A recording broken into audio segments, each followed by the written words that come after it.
अभंग क्रमांक ज्ञानोबा हरिपाठाचा अभंग आणि त्यातील अभंग क्रमांक 3 आणि 3 अभंगावर आपण विवरण देणार आहोत. त्रिगुण आसार निर्गुण हे सार, सारासार विचार हरिपाठ. इथून आपल्याला सुरुवात करायची आहे.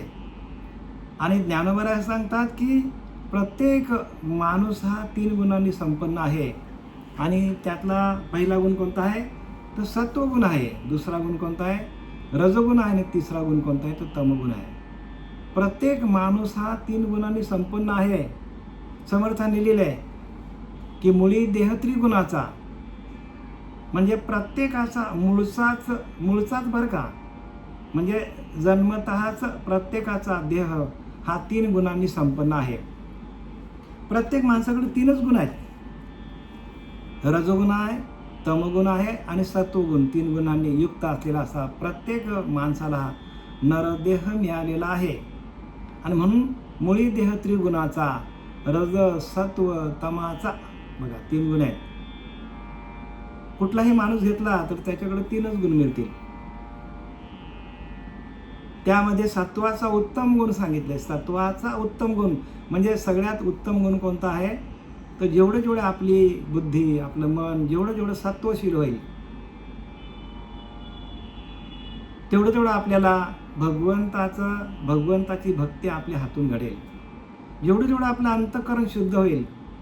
सत्वगुणातून अंतःकरणाची शुद्धी होते. रजोगुणातून काय होतं, रजोगुणे पुनरावृत्ती, म्हणजे जर माणसाचा रजोगुण वाढला तर त्याला परत जन्माला यावं लागतं. आणि तमोगुणे अधोगती, जर तामसी आहार खाल्ला, तामसी वृत्ती वाढत गेली, मांसाहार खायची इच्छा झाली, त्याच्यानंतर कोणाची जर लिकर पिण्याची इच्छा झाली, म्हणजे दारू पिण्याची इच्छा झाली, म्हणजे मादक द्रव्य घेण्याची इच्छा झाली आणि त्याने मादक द्रव्य घेतला आणि मांसाहार केला तर तमगुण वाढतो. आणि तमगुणातून अधोगती सांगितलेली, म्हणजे प्रत्येक माणसाला जो नरदेह मिळालेला आहे तो भगवंतापर्यंत पोहोचण्यासाठी आहे. माणसाचं मनच माणसाला भगवंतापर्यंत पोहोचवतो. जर त्या मनाकडे भगवंताचं नामस्मरण असेल, जर सातत्याने सततम कीर्तयंत माम, म्हणजे सातत्याने भगवंताचं भजन जर सुरू असेल तर भगवंताची भक्ती होते. आणि भगवंताच्या भक्तीतून भगवंताकडे जाता येतो आपल्याला. पण त्यासाठी तामसी आहार नाही पाहिजे. कारण जर आपण तामसी आहार घेतला तर आपला तमगुण वाढतो आणि तमगुणे अधोगती, असं समर्थांनी लिहिलंय. तमगुणे अधोगती पावती मानव, मग तो कोणीही असो, कुठलाही मनुष्य असू दे, तो साधक असू दे, म्हणजे तमगुण आणि रजोगुण हे माणसाला बाधक आहे परमार्थाला. आणि म्हणून आपल्याला प्रत्येक जीवाला तुळशीमाल गळा, गोपीचंद टिळा आणि हृदय कळवळा वैष्णवांचा, असं सांगितलेलं आहे. तुळशी माल गळ्यात पाहिजे, गोपीचंद टिळा पाहिजे, म्हणजे वैष्णव पंथामध्ये जो टिळा लावला जातो, आणि हृदय कळवळा वैष्णवांचा, आणि हृदयामध्ये वैष्णव पंथाचा, म्हणजे जे काय आपल्या वारकरी संप्रदाय, आनंद संप्रदाय, त्या आनंद संप्रदायाचा आपल्याला काय पाहिजे, आस्था असली पाहिजे. भगवंतावर आस्था कधी वाढेल जर आपला आहार शुद्ध असेल तर.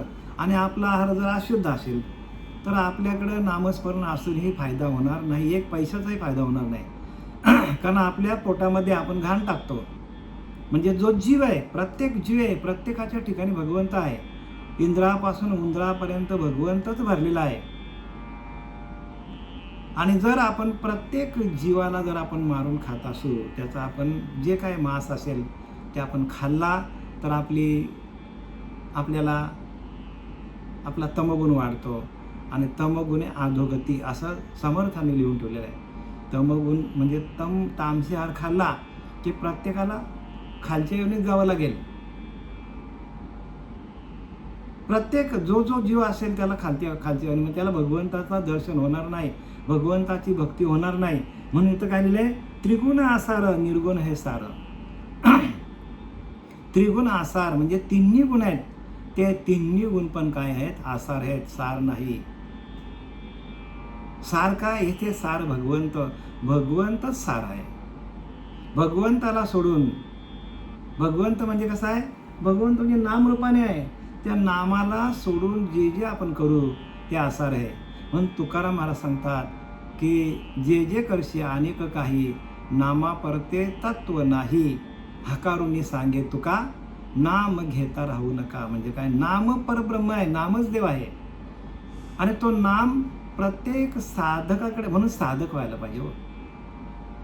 सगळेच लोक भक्ती करतात, पण साधक व्हायला कोणी तयार नाही. कारण साधक होणं म्हणजे काय?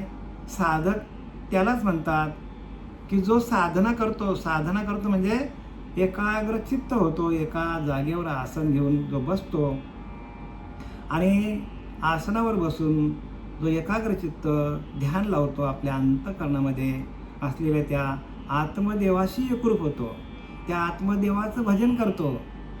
कारण तोच आंतरीचा अंतरात्मा आपला देव आहे आणि त्यालाच ब्रह्मांडामध्ये व्यापक स्थिती आहे. पिंडी ते ब्रह्मांड लिहिले की नाही? पिंडामध्ये आत्माराम सूक्ष्म रूपाने आहे आणि तोच व्यापक रूपाने आहे परमात्मा.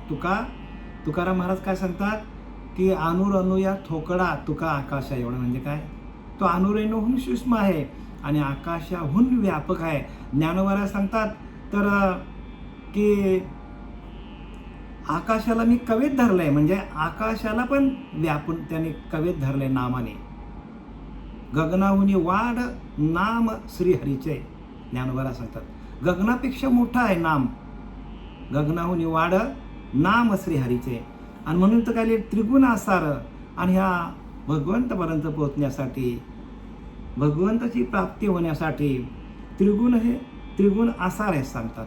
म्हणजे आपल्याकडं असलेला रजगुण, तमगुण, सत्वगुण हे तिन्ही गुण आपल्याला बाधक आहेत. प्रत्येकाला बाधक आहेत, लक्षात घ्या.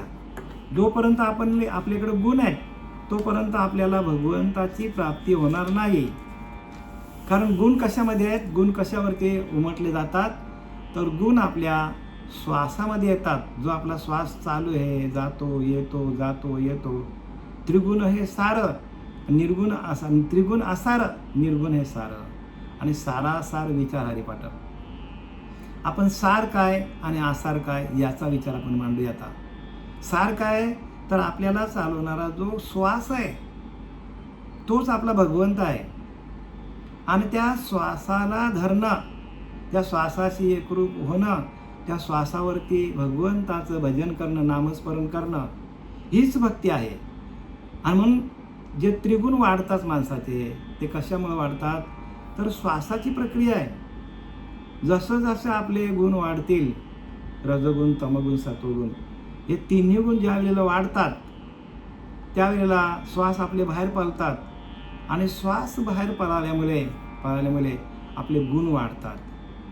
आणि श्वास आपले कमी कधी होतात?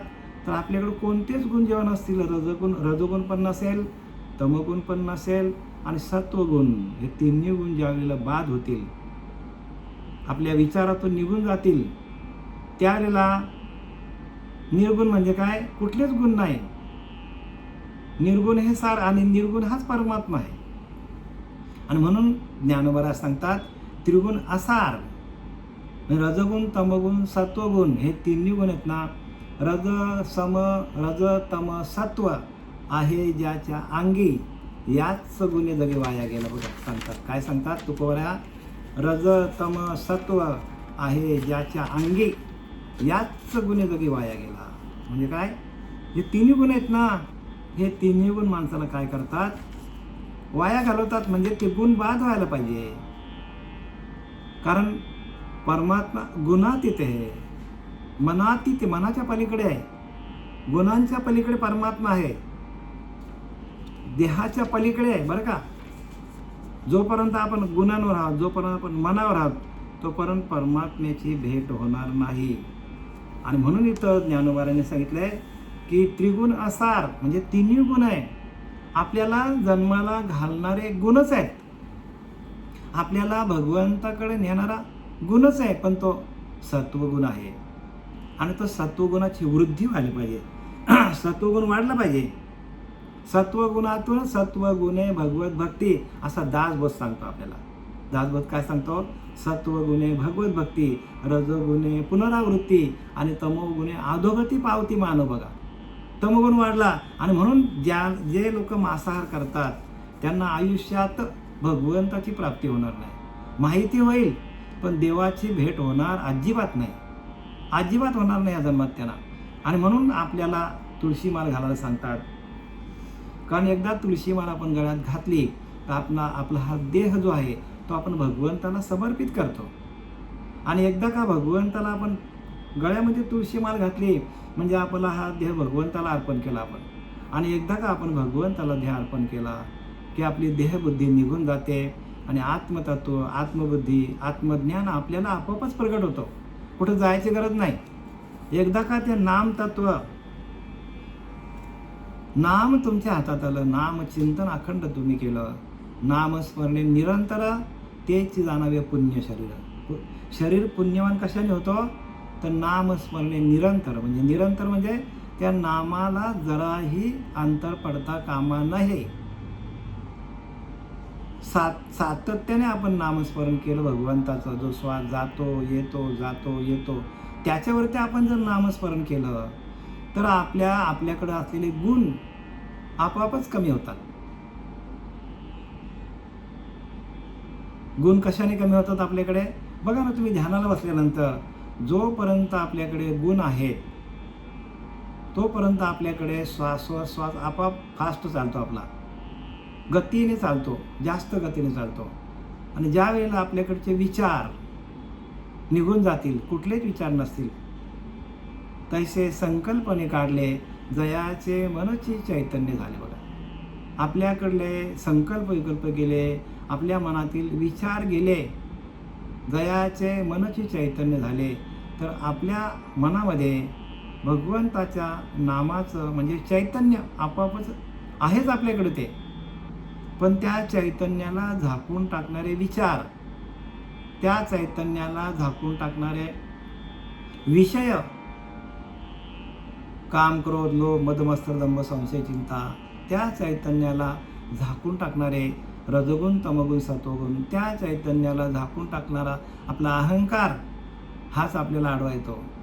आणि तो अहंकार आडवा आल्यामुळे आपल्याला भगवंत आतमध्ये असलेल्या त्या आत्मदेवाची, त्या भगवंताची आपल्याला अनुभूती येत नाही. देव कुठे आहे? म्हणून जनाबाई सांगतात, देव आहे हृदयी मंदिरी शोधून पाहे. आपल्या हृदयरूपी मंदिरामध्ये भगवंत आहे. मग त्याला आपण प्राप्त कसं करायचं? फार महत्त्वाचा मुद्दा आहे. एक मुद्दा असा महत्त्वाचा आहे आणि हे लोकांना अजून कळत नाही. अनेक प्रकारच्या देवतांची पूजा करत बसलेले आहेत. करा, आम्ही नाही म्हणत नाही, पण शेवटीला तुम्ही ज्याच्या सत्तेवरती पूजा करता त्या सत्तेची ओळख आपल्याला कधी होणार? ती सत्ता म्हणजेच परमात्मा आहे. आणि ती सत्ता तुमच्यापुरती मर्यादित नाही आहे, ती संपूर्ण ब्रह्मांडापुरती व्यापक आहे. आणि त्या सत्तेला ओळखणं, त्या सत्तेशी एकरूप होणं म्हणजे भगवंताची भक्ती आहे. मग ही भक्ती करायची नाही का? ही भक्ती करायची.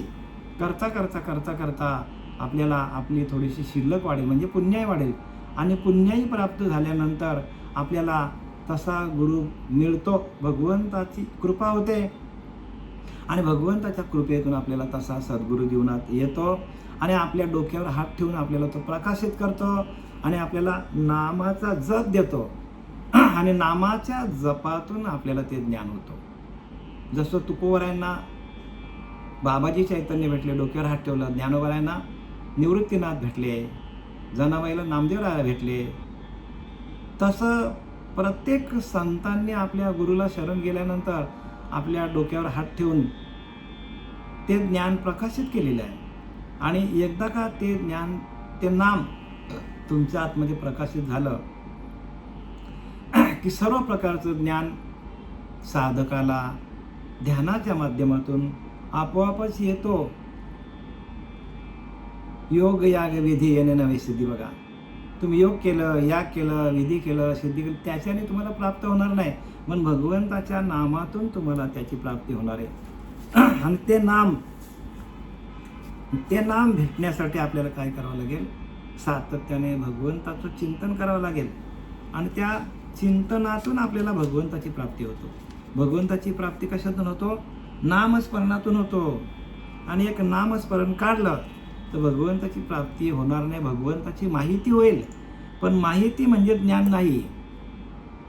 भगवंताशी एकरूप होऊन त्याचं भजन करणं, त्याचं नामस्मरण सातत्याने करणं, त्याला अंतःकरणामध्ये साठवून ठेवणं. साठविला हरी जे ही हृदय मंदिरी त्यांची संपली झालं तुकोबाऱ्या सांगतात. साठविला हरी, ज्यांनी आपल्या हृदयरूपी मंदिरामध्ये त्या भगवंताला साठवलं, त्या नामाला साठवलं. साठविला हरी जे ही हृदयी मंदिरे, ज्यांनी आपल्या हृदयरूपी मंदिरामध्ये भगवंताला साठवला त्यांची संपली येरझार. त्यांना परत जन्ममरणाच्या फेऱ्यामध्ये अडकावं लागत नाही. आणि जन्ममरणाचा फेरा चुकवण्यासाठी सगळी साधनं आहे. पूजा करून जन्ममरणाचा फेरा चुकणार नाही. तुमचा अंतरेचा अंतरात्मा जो आहे त्या अंतरेच्या अंतरात्म्याशी एकरूप होऊन त्याचं सातत्याने भजन करणं, त्याचं चिंतन करणं, त्याचं नामस्मरण करणं हीच भक्ती आहे. आणि एवढ्या एका भक्तीसाठी सर्व शास्त्र लिहिलेले आहेत आणि हेच कोणी सांगत नाही. हेच सांगण्यासाठी संत येतात आणि म्हणून त्यांना संत म्हणतात. त्यांना संत का म्हणतात? संत म्हणण्याचं कारण काय? त्यांना संत म्हणण्याचं कारण काय? कारण हेच आहे की तुमच्या अंतरीचा अंतरात्मा हाच देव आहे आणि ते दाखवण्याचं काम कोण करतात? संत करतात. आणि जीव शिवाचा ऐक्य करून देतात. आणि जीवाचा शिवाचा ऐक्य झाल्यानंतर आपल्या अंतःकरणातून भगवंताचं जे भजन होतं त्या भजनानंदामध्ये गेल्यानंतर आपल्याला त्या परमात्म तत्वाची अनुभूती येते. प्रत्येक साधकाला त्या परमात्म तत्वाची अनुभूती येते. आणि म्हणून इथे आलेलं त्रिगुण आसार बघा, जोपर्यंत आपल्याकडे गुण आहेत, गुण हेच आपल्याला काय करतात? जन्माला घालतात. गुणच जन्माला घालतात माणसाला. भगवंत म्हणतो मी जन्माला घालत नाही कोणाला, तुम्हालाच जन्माला घालता. तुमचे गुणच काय तुम्हाला जन्माला घालतात. आपले कर्मच माणसाला जन्माला घालतात. एकदा कर्म संपले, गुण संपले, निर्गुण झाले की तुम्ही परमात्मा स्वरूपच आहात. त्यासाठी तुकोबाऱ्या सांगतात. तुका म्हणे मन मुरे मग जे उरे ते तू. एवढं सोप्या भाषेत सांगितले. तुकाराम मला सांगतात मन मुरे म्हणजे मनाची धाव संपली. मन मुरे म्हणजे मनाकडे येणारे संकल्प विकल्प थांबले. मग जे उरे, संकल्प विकल्प थांबले की आपल्याकडं कोणतेच गुण नसतील. भगवंत कसा आहे? निर्गुण आहे, निराकार आहे.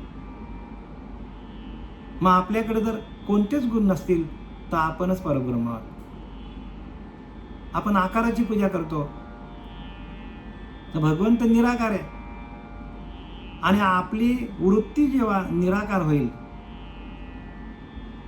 आपली वृत्ती, आपलं मन हे राम झाले, मन हे राम झाले. जैसे प्रवृत्ती ग्रासूनी निवृत्ती पदाशी आले. म्हणजे आपण निवृत्त होतो, प्रवृत्ती निघून जातो. म्हणून प्रवृत्ती चाले अधोमुखे, निवृत्ती धावी वृद्धमुखे आणि वृद्धमुखे नाना सुखे. हे विवेके जाणती बघा. प्रवृत्ती चाले अधोगते. जोपर्यंत आपल्याकडे प्रवृत्ती चाले तर प्रवृत्ती कशातून निर्माण होतो? रजगुण, तमगुण, सत्वगुण ह्या गुणातून प्रवृत्ती निर्मिती होते. आणि निवृत्ती धावे वृद्धमुखे म्हणजे आपण गुणांपासून आपण मोकळे झालो. गुण कुठलेच आपल्याकडे राहिले नाही. आपण निर्गुणच झालो, कुठलेच गुण आपल्याकडे नाही. तर आपली साधना वरच्या दिशेला चालू होते, म्हणजे ब्रह्मरंध्राकडे जाते. मूलाधार ते ब्रह्मरंध्राकडे आपली वाटचाल चालू होते. निवृत्ती धावे वृद्धमुखे आणि वृद्धमुखे नाना सुखे. हे विवेके जाणते. वृद्धमुखे काय आहे? तर वरच्या दिशेला आपली मूलाधार ते ब्रह्मरंध्रापर्यंत आपली उपासना चालू झाली तर आपल्याला नाना सुखे म्हणजे सर्व प्रकारची सुखे, सुख, सर्व प्रकारचा सुख आपल्याला शोधत येतो. थोडासा कठीण समजायला हरिपाठ, पण व्यवस्थित जर आपण विवरण ऐकलं, जर त्याचं मनन केलं, तर आपल्याला सोपं आहे समजायला. कारण ज्यांच्याकडं नाम साधना आहे, जे ध्यान करतात अखंड चिंतन विठोबाचं, जे अखंड ध्यान करतात, त्यांना साधकांसाठीच आहे बरं का. प्रत्येक ग्रंथ हा साधकासाठीच आहे. जो ध्यान करेल, जो ध्यानाला बसेल आणि आपल्या अंतर्मुख होईल, अंतरीच्या अंतरात्म्याचं भजन करेल, त्याच्यासाठी परमार्थ सोपा आहे. परमार्थ सोपा कोणासाठी आहे? जो साधक आहे, जो साधना करतो, सकाळी 4 वाजता उठून जो ध्यान करतो ब्रह्ममुहूर्तावर, त्याच्यासाठी ग्रंथ आहेत. आणि जो साधना करतच नाही, सगळ्या देवतांची पूजा करत बसलेले आहेत, त्यांच्यासाठी ग्रंथ नाही आहेत. आणि म्हणून ग्रंथ हे आपले गुरु आहेत. पण कधी? ज्यावेळेला आपण गुरुला शरण जाऊ आणि त्या नाम आपण घेऊ आणि आपण ध्यान करू, त्यावेळेला ग्रंथ आपले गुरु आहेत. बघा ना, कितीतरी लोकांच्या घरी कुठलाच ग्रंथ नाही हो. नाही ज्ञानेश्वरी, एकनाथी भागवत नाही, तुकोबरांची गाथा नाही, कबीरदांचे दोहे नाही, कोणतेच ग्रंथ नाही आपल्याकडे. आपला धर्मग्रंथ गीता आपल्या घरी नाही. विचार करा. मग आपल्याला ज्ञान येईल कुठनं? लोकांकडनं. लोक एवढी काय तरबेज आहेत की काय? लोक काय देवरूप झालेत की काय? लोकांकडे ज्ञान मिळणार नाही. म्हणून तुम्हाला गुरुलाच शरण जावं लागेल. ऐका जनार्दनी, गुरुच देव येथे नाही बा संदेह. नाथ बाबा सांगतात, ऐका जनार्दनी, गुरुच देव आहे हो, येथे नाही बा संदेह. जराही त्याबद्दल संशय पकडायचा नाही, कारण गुरुच देव आहे. म्हणून जे जे गुणांनी युक्त आहे ते आसार आहे. त्रिगुण आसार म्हणजे जे जे गुणांनी युक्त आहे ते आसार आहे. ज्ञानोबा आपला अनुभव सांगतात, जे जे गुणांनी युक्त आहे ते आसार आहे. आणि गुण याचा अर्थ श्वास. लक्षात घ्या. गुण म्हणजे काय? श्वास आपला. आणि जसं जसं आपले गुण नाहीसे होतात, तसं तसं आपला श्वास कमी होतो. बघा ना, आपण ध्यानाला बसल्यानंतर आपल्याकडे गुण वाढले, रजोगुण आला तर आपलं ध्यान होत नाही. तमोगुण आला तर आपण गेलोच कामातनं. कारण कोणाचं बसल्यानंतर ध्यानाला कोणाचं तरी भांडण झालेलं असेल, काहीतरी मागे घडलेलं असेल, तेच आपल्या समोर येतो आणि आपला तामसी गुण वाढतो, रजोगुण वाढतो. आणि म्हणून त्यांनी काय सांगितलंय की गुण हाच आपला श्वास आहे. कारण श्वासावरतीच गुण वाढतात. ज्यावेळेला आपल्याकडले गुण कमी कमी कमी कमी होत जातात, त्यावेळेला आपला श्वास कमी कमी होत जातो. बघा, ध्यानाला बसून त्याची अनुभूती घ्या. आणि आपले गुण वाढत गेले म्हणून तर लोकांचं ध्यान होत नाही. एखादा माणूस राजस गुणांचा आहे, त्याचं ध्यान होत नाही. तामसी गुणाचा आहे, त्याचं ध्यान होत नाही. तो आपल्या अंतरीच्या अंतरात्म्याशी एकरूप होत नाही. आणि ज्याच्याकडे सत्वगुण आहे, म्हणून सत्वगुणे भगवत भक्ती. सत्वा गुणातूनच भगवंताचं भजन होतं. आणि ते सत्वगुण आपल्याला, सत्वगुणाची अनुभूती कधी येते? तर ज्यावेळेला आपल्या इडा आणि पिंगला हे 2 नाड्या आहेत आपल्या, रामकृष्ण आणि हरी. लक्षात घ्या, रामकृष्ण म्हणजे इडा नाडी आणि पिंगला नाडी, आणि हरी म्हणजे काय? हरी म्हणजे सुषुम्ना नाडी. लक्षात घ्या. बघा, सगळं आतलं सांगतो मी तुम्हाला. योगिक क्रिया आहेत या, आणि या योगिक क्रिया प्रत्येकाला जमल्या पाहिजे. याच्यातून भगवंताची प्राप्ती आहे. मला सांगा, संतांनी एवढं त्रास का घेतला? आपल्यासाठी घेतलाय. प्रत्येक जड जीवाचा उद्धार होण्यासाठी संतांनी हे अवतार कार्य घेतलेलं आहे. आणि त्या अवताराला आले, तुमच्या आमच्या जीवनाचा उद्धार व्हावा, तुम्हाला आम्हाला अधोगतीपासून निवृत्त करण्यासाठी आलेले आहेत. म्हणून जसं जसं आपलं गुण नाहीसा होणार, तसं तसं आपला श्वास कमी होत जातो. बघा, ध्यानाला बसल्यानंतर. आणि माणूस निर्गुणाकडे जातो. आणि तशी तशी आपल्या श्वासाची गती मंदावली जाते आणि श्वास आपला जेवढा जेवढा जेवढा जेवढा कमी होईल तेवढा तेवढा आपल्या आतमध्ये आनंद स्वरूप अवस्था निर्माण होतो.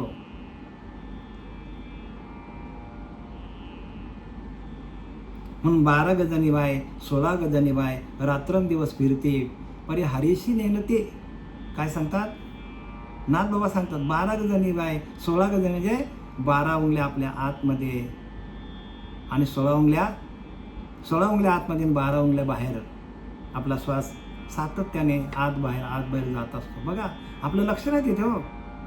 म्हणून आपल्याला जास्तीत जास्त हे तो लक्ष्यांचे अनुभवणे म्हणजे भगवंताच्या त्या जाणाऱ्या येणाऱ्या श्वासाकडे लक्ष ठेवलं आपण तर आपल्याला भगवंताची प्राप्ती ताबडतोब आहे. ताबडतोब तिथल्या तिथेच प्राप्ती आहे.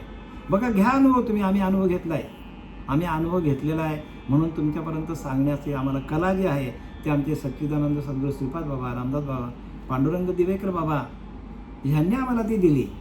आणि त्याला असाच गुरु करा की जो आपल्याला श्वासावरती भजन करायला शिकवेल. हे ज्ञानोबारांनी सांगितलं आहे.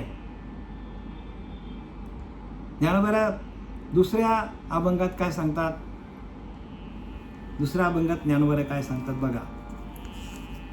एक हरी आत्मा जीव शिव समा वाया तू दुर्गमान घाली मन. सांगतात की ना हरिपाठामध्ये एक हरी आत्मा. हरी तोच तुमचा आत्मा आहे. तो एकच आहे. एकच हरी आत्मा आहे. तोच हरी आहे ना. तोच तुमचा आत्मा आहे. भरला घनदाट हरी दिसते. तो सगळीकडे व्यापक आहे. आत्मा हाच व्यापक आहे. एक हरी आत्मा जीव शिव समा. काय सांगितलंय? आपण जीव भावावर आहोत. जीव भावाला शिवभावाशी त्या शिवाशी आत्म्याला परमात्म्याशी चित्ताला चैतन्याशी जोडा.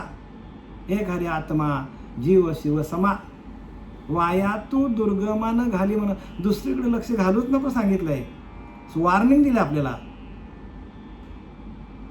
ज्ञानोबाराने आपल्याला वॉर्निंग दिली की एकच हरी आत्मा आहे. तो एकच आहे आणि जीव शिव समा. आपण जीव वेगळा ना शिव वेगळा समजतो पण जीव हा शिवाचाच अंश आहे. पण आपल्याला जीवाला त्या शिवतत्वाशी, आत्म्याला त्या परमात्म तत्वाशी, चित्ताला त्या चैतन्य तत्वाशी जोडता यायला पाहिजे आपल्याला. तरच आपली भक्ती पूर्ण होणार. अन्यथा आपण कितीही वाऱ्या केल्या, अगदी योग याग विधी केल्या, आपल्या अनेक प्रकारची तप केली, वैकल्य केलं, पूजा केल्या आपण, व्रत दाने उद्यापने ती धनासाठी माणूस करतो व्रत ज्ञान उद्यापन. आणि इथं काय सांगितलं आहे की तुम्ही तुमच्या अंतरात्म्याशी एकरूप होऊन त्याचं अखंड चिंतन कसं करता येईल आणि आपलं श्वास कसं कमी करता येईल. कारण श्वासाचा आणि गुणांचा खूप जवळचा निकटचा संबंध आहे. श्वासांचा आणि गुणांचा एकदम जवळचा संबंध आहे. बघा ध्यानाला बसलं तुम्हाला विचार, तुमच्याकडे गुण असतील, जर तुमच्याकडं सातत्याने रजगुण तमगुण सत्वगुण ह्याच्यातून आलेले विचार तुमच्याकडे फिरत असतील तर तुमचा श्वास बाहेर पडेल. आणि तुमच्याकडं कोणतेच गुण नसतील तर तुमच्या श्वासाची गती स्थिर होते. आणि ज्या वेळेला श्वासाची गती कमी कमी कमी कमी होत जाते त्यावेळेला आपल्याला सुखाची अनुभूती येते. आणि परमात्मा कसा आहे? निर्गुण आहे. त्यांच्याकडे निराकार आहे, निसंग आहे, निर्लेप आहे, निरावयव. त्याला अवयवच नाही. त्याला अवयवच नाही भगवंताला. त्याच्याकडे कोणतेच गुण नाही. परमात्मा कसा निर्गुण आहे. आणि आपल्याकडे कुठलेच गुण नसतील तेव्हा आपणच परमात्मा स्वरूप आहोत. आपणच देव आहोत. अहम ब्रह्मास्मी. आपणच परब्रह्म आहोत. अहम ब्रह्मास्मी. जाण. अरे तू जाणून घे की तूच परब्रह्म आहे. आपणच परब्रह्म आहोत. पण आपण त्या परब्रह्म तत्वाला विसरलेलो आहोत. म्हणून ज्ञानोबा अवताराला आले आणि त्यांनी काय दिलं आपल्याला? हरिपाठ लिहून ठेवला. बाबा तुम्ही असं करा. कारण तुमच्याकडे असलेले गुण आहेत तेच तुम्हाला जन्माला घालतात. आणि जेवढे आपली सत्वशील वृत्ती होईल, जेवढं आपला सत्वगुणाचं प्राबल्य होईल तेवढे आपल्याला रजोगुण आणि तमोगुण बाजूला होतात. एका साईडनं आपल्याला रजोगुण तमोगुणांना आपल्याला बाजूला काढायचं असेल तर आपल्याला संतांची संगत धरल्यानंतर, संतांनी दिलेली साधना केल्यानंतर, श्रीगुरूची सेवा केल्यानंतर आपलं अंतःकरण जसं जसं शुद्ध होईल, जसं जसं आपल्याकडे सत्वगुण वाढत जाईल, तसं तसं रजोगुण तमोगुण आपोआप बाजूला होत जातील. आणि आपल्याकडं सत्वगुणाची वृद्धी वाढल्यानंतर, नामस्मरण वाढल्यानंतर, नामस्मरणे निरंतर तेची जाणावे पुण्य शरीर. शरीर पुण्यवान कशाने होतो? आणि म्हणून ज्ञानवरा म्हणतात, हरिमुखे म्हणा, हरिमुखे म्हणा, हरिमुखे म्हणा, हरिमुखे म्हणा, पुण्याची गणना कोण करे. म्हणजे आपण जर मुखाने हरी नाम घेतला तरच आपला पुण्य वाढतो. बाकी याच्या व्यतिरिक्त पुण्य कशाने वाढत नाही. भगवंताच्या नामस्मरणाने पुण्य वाढतो. हे ज्ञानोबारांना सांगायचं. हरिमुखे म्हणा, हरिमुखे म्हणा, पुण्याची गणना कोण करी. अनगिनत पुण्य आपल्याकडे साठला जातो. कधी? भगवंताचं नामस्मरण वाढलं तर. नामस्मरणातूनच, नामस्मरणे निरंतर त्याची जाणावे पुण्य शरीर. बघा, पुण्यवान शरीर तेच आहे ज्याचं जराही अंतर पडत नाही नामामध्ये, ज्याचं अखंड नामस्मरण चालू आहे, तोच माणूस पुण्यवान सांगतात. नामस्मरणे निरंतर, जराही अंतर पडत नाही नामस्मरणामध्ये. अखंड श्वासाकडे लक्ष ठेवा. श्वास जातो येतो, जातो येतो, तोच आपला देव आहे. तो आपल्याला सोडून गेला का आपण गेलो. पण देव्हाऱ्यातला उठून देव वाचविल का आपला जीव? नाही वाचवणार. तुमचा जो देव्हारा जो आहे, जो अंतःकरण आहे, त्या म्हणजे हृदयरूपी मंदिरामध्ये जो भगवंत आहे तोच आपला देव आहे. म्हणून नाना शरीरे हीच मंदिर आहे. आतमध्ये राहिजे जीवेश्वरे. बघा, समर्थ लिहितात की नाही, नाना शरीरे हीच मंदिर आहे. देवळे म्हणजे नाना शरीरे, आतमध्ये राहिजे जीवेश्वरे. म्हणजे प्रत्येक देह हा देऊळ आहे आणि त्या देहरूपी देहरूपी देवळामध्ये भगवंत राहतो. आतमध्ये राहे जीवेश्वरे. जीव नावाचा ईश्वर त्या आतमध्ये राहतो. त्या भगवंताला राहण्याचं ठिकाण काय? एकमेव ठिकाण काय? तर आपला शरीर आहे. आणि तो प्रत्येकाच्या शरीरामध्ये वास्तव्याला आलेला आहे. पण आपल्याला ते कळत नाही आणि आपण सगळ्या देवतांची पूजा करत बसलो आहे. पण ज्या ज्या देवतांची आपण पूजा करतो त्या सर्व देवतांची पूजा करणारा आपला अंतरीचा अंतरात्माच आहे. आकाशात आकाशात पतिततोयम यथा गच्छति सागरम सर्वदेव नमस्कारम केशवम प्रति गच्छति. आकाशात पतिततोयम यथा गच्छति सागरम. आकाशातून पडलेला प्रत्येक पावसाचा थेंब सागरालाच जाऊन मिळतो. सर्व देव नमस्कारम केशवम प्रति गच्छति. कुठल्याही देवाला नमस्कार केला तरी एका आपल्या अंतरीच्या अंतरात्म्यालाच जाऊन भेटतो. मग जर आपण आपल्या अंतरीच्या अंतरात्म्याचंच भजन केलं तर भगवंताची प्राप्ती लवकर होणार नाही का? इकडं तिकडं फिरत बसण्यापेक्षा आपल्या अंतरीच्या अंतरात्मा हाच तुमचा देव आहे असं जर तुम्ही आत्ता या घटिकेपासून जर सुरुवात केली आणि त्याचं भजन चालू केलं तर तुम्हाला तिथल्या तिथंच प्राप्ती आहे. कशाला आपण भटकत बसायची इकडे तिकडे. आणि म्हणून नाथ बाबा सांगतात, अजपा मार्ग टाकून खरा, का रे फिरतो सैरा वैरा. जो श्वास जातो येतो जातो येतो त्याला जपायची गरज आहे का? अजपा म्हणजे जपण्याची गरज अजिबातच नाही. तोच मार्ग खरा आहे. दशक 17वा समास 5वा वाचा दासबोधातला. अजपा मार्ग टाकून खरा, तोच खरा मार्ग आहे. का रे फिरतो सैरा वैरा. अरे वेड्या, काय इकडे तिकडे फिरतो तू?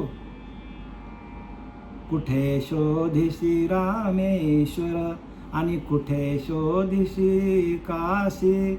हृदयातील भगवंत राहिला हृदयातून उपासी. कुठे शोधिशी रामेश्वर आणि कुठे शोधिशी काशी. स्पष्टपणे लिहिलाय तरी पण आपल्या टाळक्यात घुसत नाही का? गुरु तसा मिळत नाही. भगवंत हृदयामध्ये आहे. आणि तोच सार आहे. आपल्या हा 5 भूतांचा देह तर जाणारच आज ना उद्या. ह्या 5 भूतांचा जो देह आहे जो जाणार आहे, आणि 5 भूतांना चालवणारा जो अंतरीचा अंतरात्मा आहे तोच शेवटपर्यंत आपल्याकडे राहणार आहे. तो आजही आहे, याच्या आधीही होता, याच्या नंतरही तोच आपला अंतरीचा अंतरात्मा आहे. तो येत नाही, जात नाही, तो सर्व काळ तोच आहे. असतच असे सर्व काळ असा परमात्मा आपल्या आतमध्ये असून जर आपल्याला त्याची भेट होत नसेल, म्हणून एक हरी आत्मा जीव शिव समा वाया तू दुर्गमा न घाली म्हणा दुसरीकडे लक्ष घालू नको सांगतात ज्ञानोबराया. आणि पुढे सांगतात मंथुनी नवनीता तैसे घ्या अनंता वाया व्यर्थ कथा सांडी मार्ग. मंथन कर. जोपर्यंत आपण दुधाचं दही आणि दहीला आपण मंथन केलं तर त्याचा लोणी बाहेर निघतो, आणि लोणीला आपण आच दिली तर त्याचा तूप होतो. तसा आपल्याकडे परमात्मा आपल्याजवळच आहे, पण आपल्याला घर्षण करावं लागेल. ध्यानाला जाऊन आपल्याला इडा पिंगला नाडी ज्या आहेत त्या इडा पिंगला नाडीवर आपल्याला ध्यान धरावं लागेल. राम कृष्ण आणि हरी, इडा पिंगला आणि सुषुम्ना या 3 नाड्या आहेत. इडा पिंगला आणि सुषुम्ना या 3 नाड्या आहेत. त्रिवेणी संगमी नाना तीर्थे भ्रमी चित्त नाही नामी तरी ते व्यर्थ सांगतात. अगदी त्रिवेणी संगमावर तुम्ही गेले, नाना तीर्थे भ्रमी का भ्रमिष्ठो इतर तीर्थावर जातो. तुमची इडा पिंगला आणि सुषुम्ना हेच तुमचे तीर्थ आहेत, तेच त्रिवेणी संगम आहे. आणि तिथेच ध्यान धरून तुम्ही भगवंताचं भजन करा सांगतात ज्ञानोबराया. 10व्या श्लोकामध्ये सांगतात नाही का, 10व्या अभंगामध्ये हरिपाठाच्या, त्रिवेणी संगमे नाना तीर्थे भ्रमी चित्त नाही नामी तरी ते व्यर्थ. बघा, चित्त नामाकडे असलं पाहिजे. नामातून चित्त भरभरून निघलं पाहिजे, ओतप्रोत भरलं पाहिजे चित्त. आणि चित्त ओतप्रोत भरलं तर आपल्या सर्व देहावर, सर्व अंगावर आपल्याला काय दिसतात, लक्षणे दिसतात, साधूची लक्षणं. आणि संपूर्ण चित्तामध्ये जर आपलं भगवंताचं भजन चालू झालं तर त्याची लक्षणं साधूंच्या चेहऱ्यावर दिसतात. म्हणून साधू दिसते निराळे, परंतु ते स्वरूपी मिळाले अवघे मिळून एकची झाले. देहातीत वस्तू, देहाच्या पलीकडची वस्तू आहे. साधू ही देहाच्या पलीकडची वस्तू आहे, ते देहावर नसतातच. ज्ञानोबराया, तुकोबराया, नाथ बाबा, आपले श्रीपाद बाबा, रामदास बाबा, नारायण बाबा, हे सगळे बाबा जे पांडुरंग देवेकर बाबा देहाच्या पलीकडे होते. जरी दिसतो तरी देहधारी, परी काहीच नाही अंतरी तया असं पाहता वरी वरी दिसेल कसे. हो, कसं दिसेल आपल्याला, त्या आतमध्ये कसे आहेत, भगवंताच्या नामस्मरणाशी ते एकरूप तल्लीन झालेले आहेत. म्हणून आम्ही खातो आनंदाचे लाडू खातो ते. आणि आपण बघा, त्रिगुण आसार निर्गुण सार, सारासार विचार हरिपाठ. म्हणजे सार काय ना आसार काय याचा विचार, साराचा ना आसाराचा विचार आपल्याला कोण देतो, आपल्याला ज्ञानोबाने लिहिलं आहे, सार आणि आसार. म्हणून संसार त्याग न करता प्रपंच उपाधीनं सांडिता जन्मामध्ये सार्थकता एका विचाराची होय.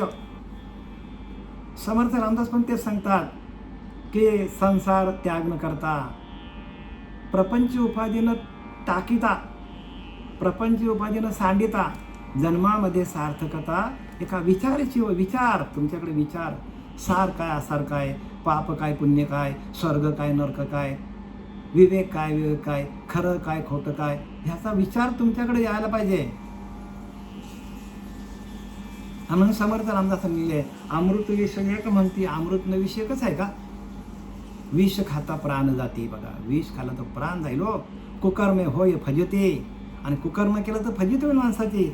सत्कर्मे वाढे कीर्ती, आणि सत्कर्म केलं तर माणसाची कीर्ती वाढते. म्हणून काय लिहिलं त्याने, येची जन्मी येची काळी संसारी होई जे निराले, आणि मोक्ष पाविजे निश्चळे स्वरूपाकारे.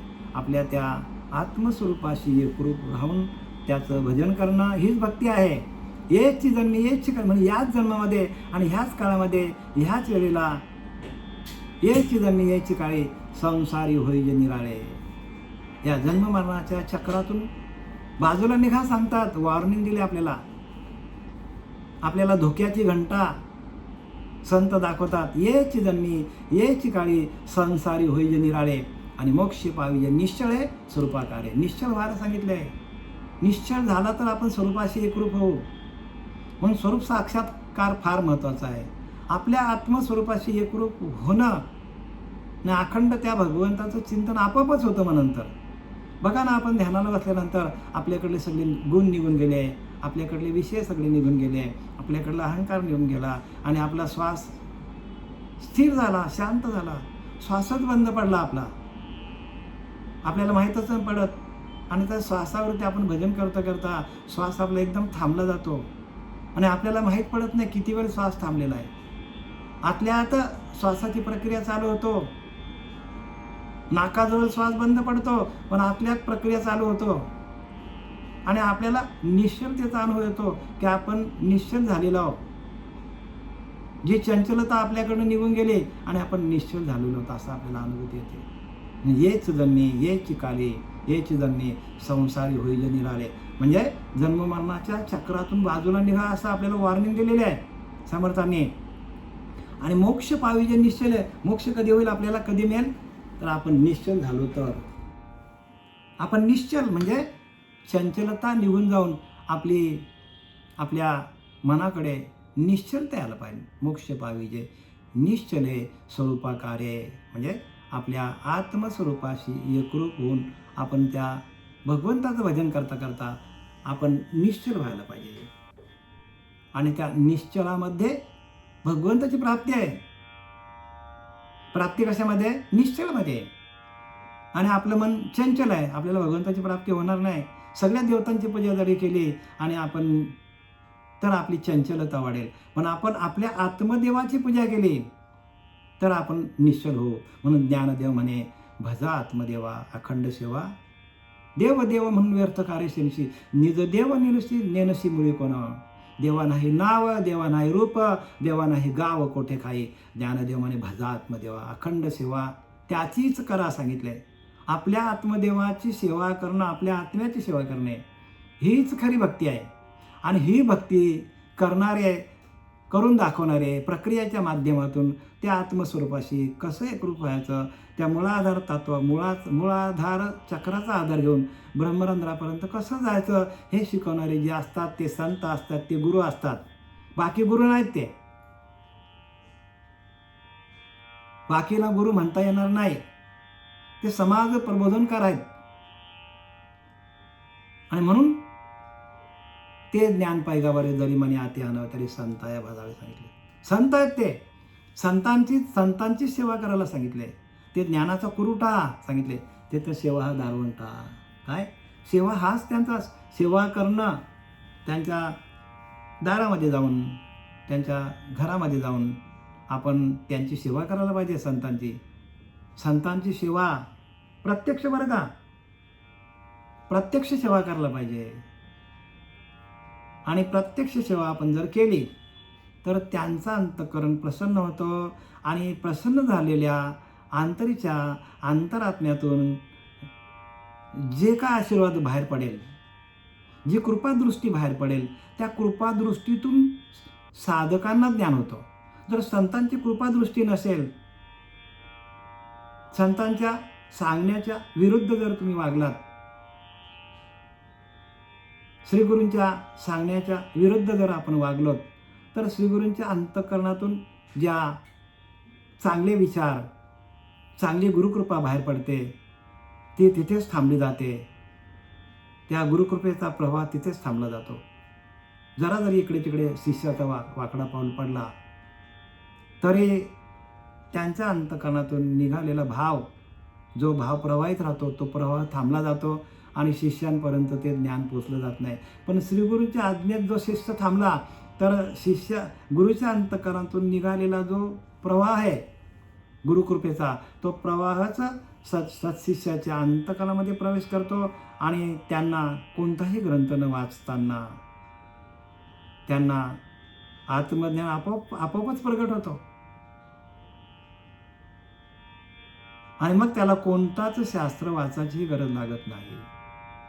तुकोबाराय कोणतं शास्त्र वाचले, ज्ञानोबारायने कोणते शास्त्र वाचले, निलोबाराने कोणते शास्त्र वाचले? कुठलेच नाही. म्हणून सद्गुरु कृपा हीच गुरुकिल्ली आहे, समर्थ सांगतात.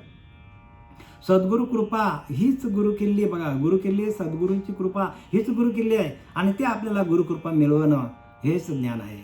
याच्या पलीकडे ज्ञान नाही आहे. गुरुची कृपा हेच ज्ञान आहे. गुरुची कृपा हेच ज्ञान आहे. आणि ते ज्ञान आपल्यापर्यंत मिळावं असं वाटत असेल तर जा संतांशी शरण, चुके तुमचे जन्ममरण. जन्ममरणाचा फेरा चुकवता येतो आपल्याला. म्हणून संसार त्याग न करता, प्रपंच उपाधीनं सांडिता. प्रपंच पण टाकायची गरज नाही. प्रपंच करा. जन्मामध्ये सार्थकता एका विचाराची होय. एक विचार जो तुमचा आहे, सार काय असार काय, पाप काय पुण्य काय, येतं सार भगवंत. फलकट संसार येतं सार भगवंत. हा विचार खरा आहे. भगवंतच सार आहे. आणि भगवंताला सोडून जे काही दिसतं जगामध्ये ते सगळं आसार आहे, ते जाणार आहे. म्हणजे त्रिगुण आसार, निर्गुण हे सार. सारासार विचार हरिपाठ. बघा, सार आणि आसार काय आहे याचा विचार हरिपाठामध्ये मांडलेला आहे. येथं सार भगवंत, फलकट संसार येथं सार भगवंत. भगवंतच सार आहे. आणि त्या सार असलेल्या भगवंताशी आपण एकरूप कसा व्हायचा हे जे शिकवणारे असतात ते संत आहेत. म्हणून ऐका ज्ञानाची लक्षणं. ज्ञान म्हणजे आत्मज्ञान. पहावे आपणाशी आपण आपल्याला बघणं आणि त्या आत्मस्वरूपाशी एकरूप होणं. पहावे आपणाशी आपण या नाव आत्मज्ञान. मुख्य देवास जाणावे, सत्य स्वरूप ओळखावे, नित्य अनित्य विचारावे या नाव ज्ञान. नित्य काय, अनित्य काय. मुख्य देवास जाणावे. मुख्य म्हणजे काय? आपला अंतरीचा अंतरात्मा हा मुख्य देव आहे. मुख्य देवास जाणावे, सत्य स्वरूप ओळखावे, तोच सत्य आहे. एक अंतरीचा अंतरात्मा सत्य आहे. आणि अंतरीच्या आत्मा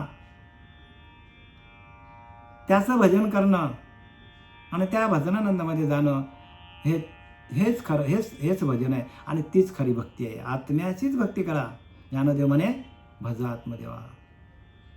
मुख्य देवास जाणावे, सत्य स्वरूप ओळखावे आणि नित्य विचारावे या नाव ज्ञान. श्रीगुरूला विचार नित्य काय आणि अनित्य काय. नित्य अंतरीचा अंतरात्मा आहे. आणि त्याला सोडून जे काय आपण भक्ती करू ते अनित्य आहे. जिथं दृश्य प्रकृती सरे, पंचभूतिक ओसरे म्हणजे दृश्याची प्रकृती बाजूला होते आणि पाचा भूतांच्या देहाचा विसर पडतो. पंचभूतिक ओसरे, जिथं दृश्य प्रकृती सरे, पंचभूतिक ओसरे. दृश्य प्रकृती सरे, पंचभूतिक ओसरे म्हणजे आपल्याला ध्यानाला बसल्यानंतर आपल्या ह्या पाचा भूतांच्या देहाचा ज्या वेळेला विसर पडतो